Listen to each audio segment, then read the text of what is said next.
Sebenarnya kenapa penting ya untuk memahami diri, karena kan untuk kita lanjut ke jenjang berikutnya untuk berkarir ataupun pendidikan juga perlu mengenali diri gitu kan. Kalau yang aku pahamin itu ada framework DOTS model yang dimana dalamnya itu ada decision making, opportunity awareness, transition learning, dan juga ada self awareness. Nah yang pertama itu tahapnya self awareness, jadi benar-benar di tahap paling bawah banget gitu pertama.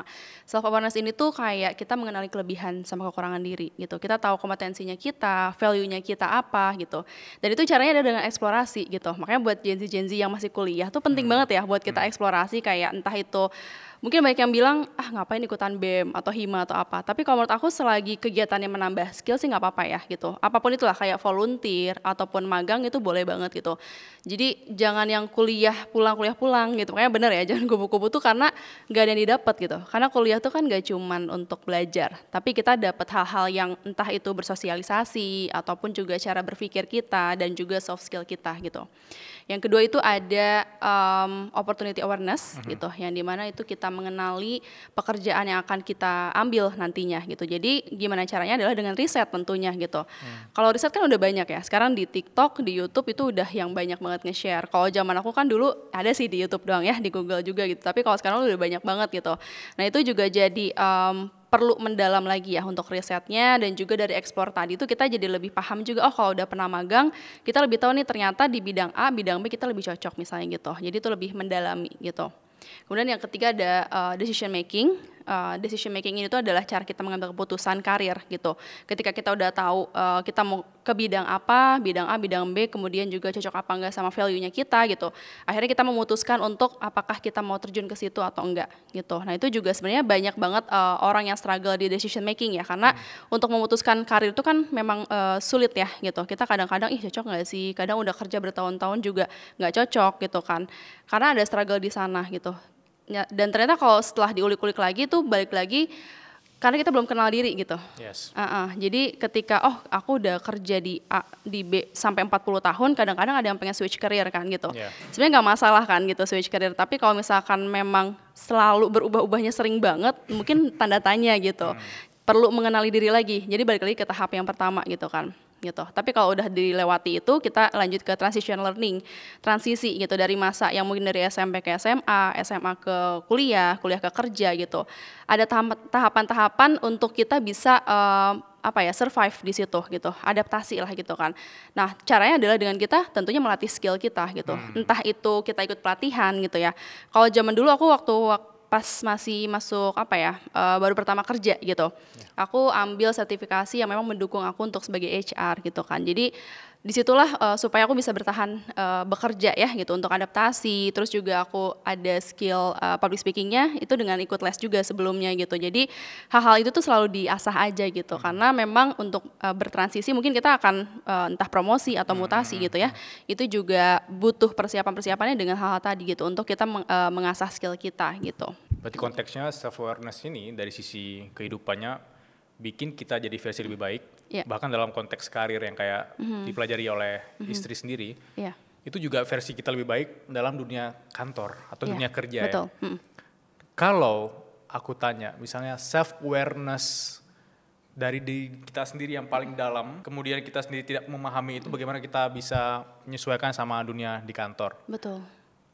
Gimana caranya kita menggali itu dari paling basic deh? Paling sederhana. Untuk lebih kenal diri ya. Yeah. Sebenarnya kalau ada tekniknya itu lebih sering dikenal Johari Window gitu. Johari Window itu ada 4 kuadran. Johari Window. Betul. Anak-anak psikologi pasti sering dengar sih gitu. Oke, aku bukan anak psikologi. Iya, jadi mungkin baru dengar gitu. Jadi ada 4 kuadran, itu tuh ada diri yang kita terlihat sama orang lain, ada yang kita cuma tahu kita aja, atau juga ada yang kita tuh nggak tahu sama sekali gitu. Jadi diri yang kita tahu ini adalah kita tulis tuh kayak kelebihan dan kekurangan yang kita tahu ya di kuadran yang pertama. Aku lupa urutan kuadrannya, cuman ada 4 itu ya. Kita tulis kelebihan sama kekurangan yang kita tahu dari diri kita yang kita tahu gitu ya. Terus kemudian kita bertanya ke orang lain, menurut orang lain kita tuh seperti apa sih kelebihan sama kekurangannya gitu. Okay.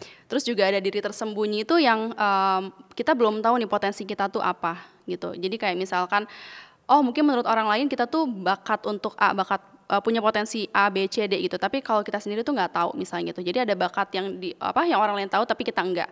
Ada juga yang kita tuh tahu tapi orang lain nggak tahu gitu. Jadi semua hal itu tuh diulik gitu dengan kita bisa tanya ke orang lain gitu yang mungkin mengenal kita dengan baik lah gitu. Gitu. Tapi dimulai dari diri sendiri dulu kan tadi. Yang kita tahu tuh apa, kayak kelebihan tuh nggak harus yang juara 1 A, B, C, tapi lebih simple kayak aku bisa masak, aku bisa ngonten, itu juga kan kelebihan. Cuman orang lain tuh lebih fokusnya kadang aku punya kekurangan A, B, C dan membandingkan dengan orang lain gitu. Kalau dari sisi problemnya, kenapa banyak orang di kantor ya, dunia kerja nih, itu gampang banget burnout, gampang depresi, stres. Itu indikator yang paling simple selain kerjaan yang membludak, kira-kira apa? Kalau dari dalam diri sendiri, kalau psikologi ngelihat itu?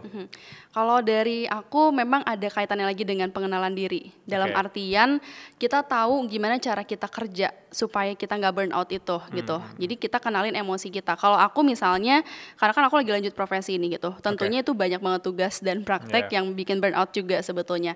Tapi time management memang penting. Tapi kan time management tiap orang beda-beda ya. Mungkin ada yang dia bangun jam 4 subuh, terus udah di schedule sampai malam.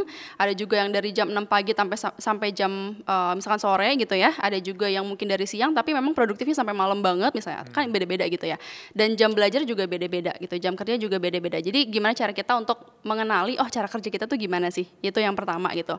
Terus yang kedua, ketika kita lagi capek, itu gimana cara kita untuk copingnya? Coping itu kan untuk mengatasi hal tersebut ya. Kalau lagi stres, aku tipenya yang memang butuh mindfulness. Kita fokus ke saat ini kan gitu. Ada juga yang kita lebih dengerin musik, ada yang mungkin ke olahraga gitu.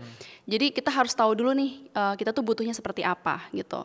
Terus kemudian kalau bahas tentang perbedaan burnout sama lelah, kalau lelah itu kan kalau istirahat ya udah kita bisa bangkit lagi. Tapi kalau udah burnout itu mau kita istirahat segimanapun kadang-kadang kita nggak bisa semangat lagi kan. Kita nggak bisa produktif lagi gitu. Jadi udah yang bisa dibilang kondisinya lebih parah gitu. Nah kalau misalnya kayak gitu juga sebetulnya butuh bantuan profesional juga penting kalau memang udah parah banget. Tapi kalau mau dicoba untuk atasin sendiri juga kayak tadi juga bisa. Karena memang time management, terus juga kalau misalkan dari kalau pernah dengar Eisenhower gitu ya, gitu. Nah itu juga bisa tuh ngebantu. Dan sebenarnya kalau yang dari penumpukan emosi yang kita capek, kita stres gitu. Bisa dibantu juga dengan journaling juga gitu. Sebenarnya journaling ini tuh aku sempat dengar dari yang kan ada nanganin klien juga ya sebagai sekarang tuh asisten psikolog gitu kan. Dia juga terasa ngebantu banget dari journaling itu karena dia tahu mood dia dari yang Senin sampai Minggu ke Senin lagi ke Minggu lagi gitu. Dan itu ngebantu banget nge-track moodnya gitu. Terus juga dari situ jadi tahu ketika kita lagi moodnya bad gitu kan, jelek banget, kita harus ngapain tuh gitu. Tapi pas lagi happy ya udah kita nggak usah yang terlalu gimana misalnya gitu. Jadi itu bisa diukur dari habit tracker, mood tracker dan journaling gitu. Kemarin ada studi yang bilang kalau nggak salah good stats 69% Gen Z itu sekarang pengen resign karena problem gaji, ekspektasi kerja sama lingkungan yang toksik ya. Gimana pendapat kamu melihat ini? Sebenarnya ada dua hal yang aku pahamin ya, self awareness tadi dan juga empati sih gitu. Jadi ketika kita udah kenal emosi tadi kan udah sadar kita ngerasain apa, dan misal nih kita contohnya lagi bersosialisasi gitu, terus kita ngerasa kesel sama orang tersebut, kita malah jatuhnya kayaknya bakal marah-marah gitu. Ya udah berarti kita kasih boundaries kan gitu, supaya kita nggak jadi keluar ke orang lain itu negatif gitu.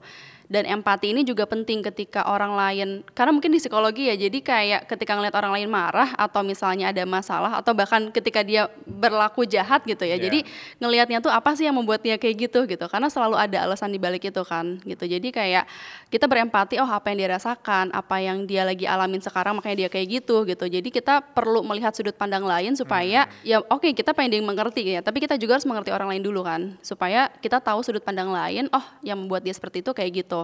Dan kalau masih bisa dikontrol, ya udah kita coba untuk obrolin misalnya atau kita ngambil tindakan gitu. Tapi kalau udah gak bisa dikontrol, kita kasih boundaries sih gitu. Karena sebisa mungkin ya kalau untuk yang trauma juga ya gitu, untuk jauhin sumber sakit atau sumber lukanya juga penting ya.